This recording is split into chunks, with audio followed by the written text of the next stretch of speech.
is done, and if you were wondering how you could get a kind of motion through your union branch, we have conveniently printed out some for you, which are on the table back at the back.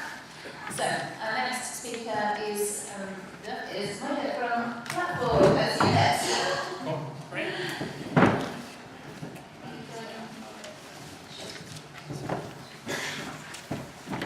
Hi there, thanks for having me speak. Ooh, it's a bit wobbly. So I'm from Platform, which some of you might know, some of you might not know. We've been challenging the oil and gas industry and working on fossil fuels for about 22 years.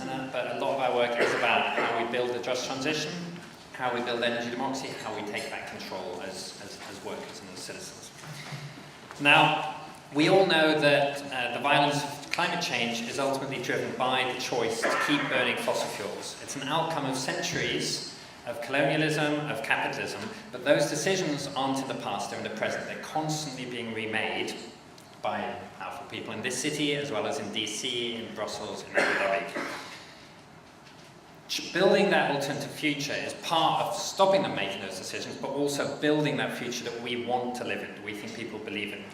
Three things I'm going to talk through quickly are North Sea oil, public offshore wind, and finance. So in terms of oil, we all know, and it's almost sitting there all the time, that we've got to leave 80% of fossil fuels in the ground. But it's tempting to dump that responsibility onto places that are far away, onto Venezuela, onto Saudi, onto Algeria.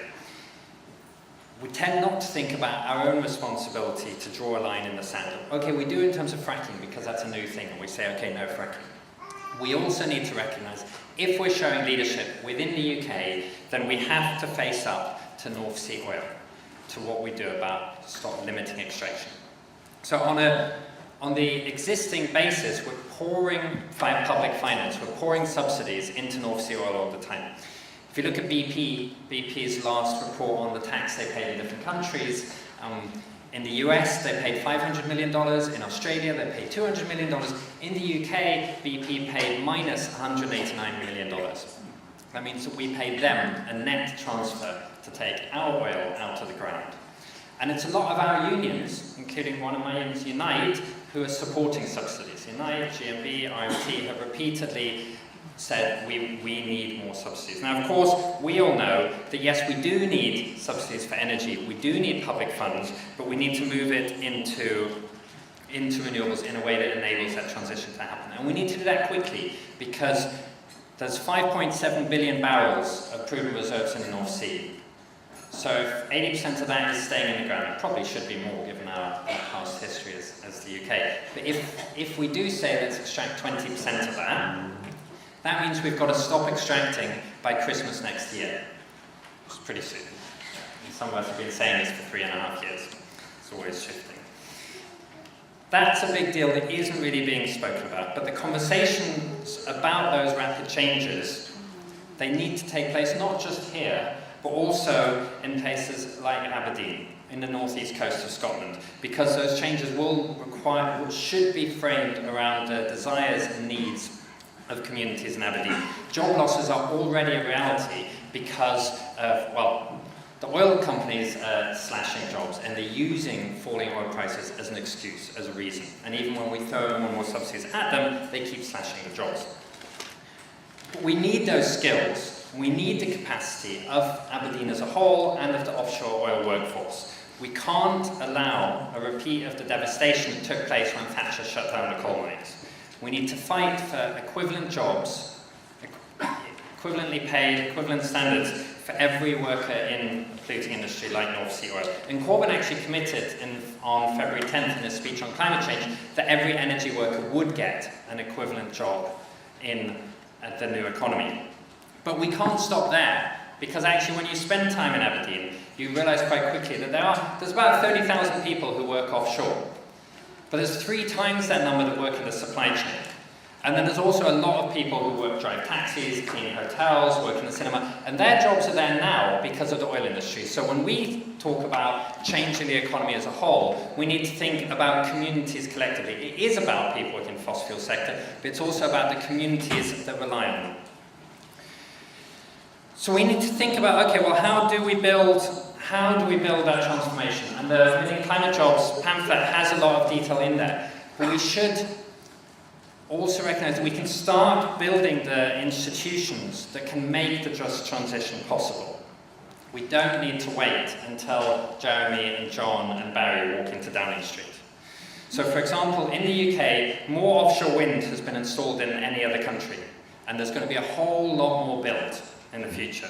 But just because we built a lot of offshore wind just because a lot of wind has been built, we haven't built it, in our water, doesn't mean the communities are benefiting. It doesn't mean that the jobs are located here. So there's a report, I think all the copies are gone, but it's online, called Who Owns the Wind, Owns the Future. And in it, we worked out that actually half of the wind off the coast of the UK is owned by the public. But it's not owned by the public here. It's owned by the Swedish public and the Danish public and the German public and the public of the city of Munich. 0.07% of offshore wind is owned by the British public. That's one turbine. It's a research turbine. It's only sort of offshore in the first place. It's kind of on the beach. This building public offshore wind is perfectly feasible and quite efficient. And cities like, in fact, there's a large offshore wind farm off the north coast of Wales. 30% of it is owned and built by the city of Munich, by their municipal energy company. So it makes me go, well, if the city of Munich can build offshore wind off the coast here, then why can't Birmingham, or Manchester, or Glasgow, or Newcastle? And when Andy Burnham says that he's going to set up a public energy company, and a lot of the focus on public energy companies, it's going to cut bills, etc. And okay, we absolutely have to cut bills. But let's say to Andy, great, but that public energy company should also be building turbines. It should also be putting solar panels. It's about building that infrastructure right here and right now. We can start doing it. And when we have those public energy companies, they are the institutions that make the just transition possible. That's where those equivalent jobs with equal pay are, from moving people from one sector to another. How do we pay for it, for that whole transition?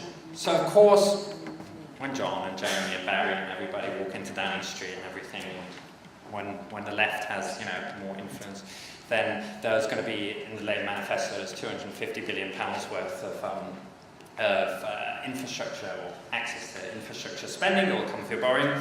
But again, right now, already, local government pension funds, over £200 billion worth, the railway pension fund, over £25 billion worth. Those are pensions of union members, of RMT members, of TSSA members, of Unison members, of Unite members. And we as union members, those are people's pensions that need to be protected, but also union members have voice in shaping what happens to that money. And at the moment, just in the local government pension scheme, there's over 15 billion in fossil fuels, in BP and Shell and BHP Billiton, etc.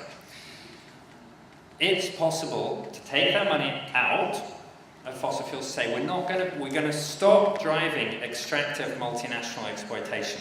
We're going to stop handing that money over to the City of London so they make all the decisions. Instead, we think those decisions should be made by people whose pensions they are, by the workers and by the local community. So some boroughs, like Waltham Forest and Southwark in London, have said that they are going to divest. Merseyside, I think, have also started to say that they might. There's a process there. I think it's not enough to just divest it. It's also going, okay, how do we harness that, those pensions, making sure that they are invested into the real economy, into building things that are very practical and that will also deliver very solid pensions for a long time, because that's essential. That can start now.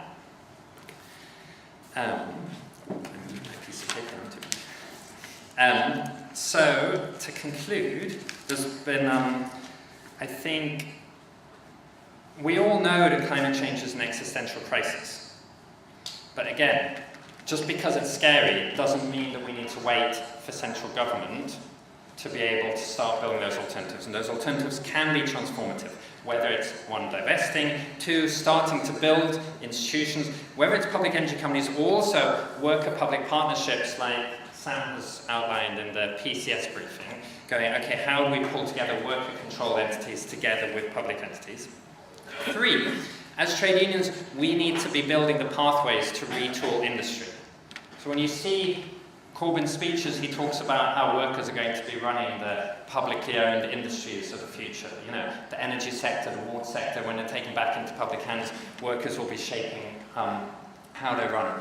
But then, that's great, but let's start shaping now how we think we're going to transition those industries. Going, okay, as workers within those sectors, as trade unions, how are we going to build those pathways for changing the energy sector, for changing the water sector? We can start that now, and in the process we can prove that we should be running these entities, that internal democracy works. And the fourth, that within neighbourhoods and communities now, our cities, as trade unions, we can make the plans on how we move away from fossil fuels and carbon. In Aberdeen, it's very hard to think about what Aberdeen looks like beyond oil, but once you start doing it, like when I've asked people, is there going to be oil in Aberdeen in 2040, people say no. So if you say, well, let's work out what Aberdeen looks like beyond oil, suddenly it becomes much, much easier to fight for that future, to build that future. And I think million climate jobs, actually we should ask ourselves, it's absolutely essential that we have national plans, but also we should be able to articulate locally what is this going to look like specifically, whether it's in Aberdeen, in Birmingham, in Hackney.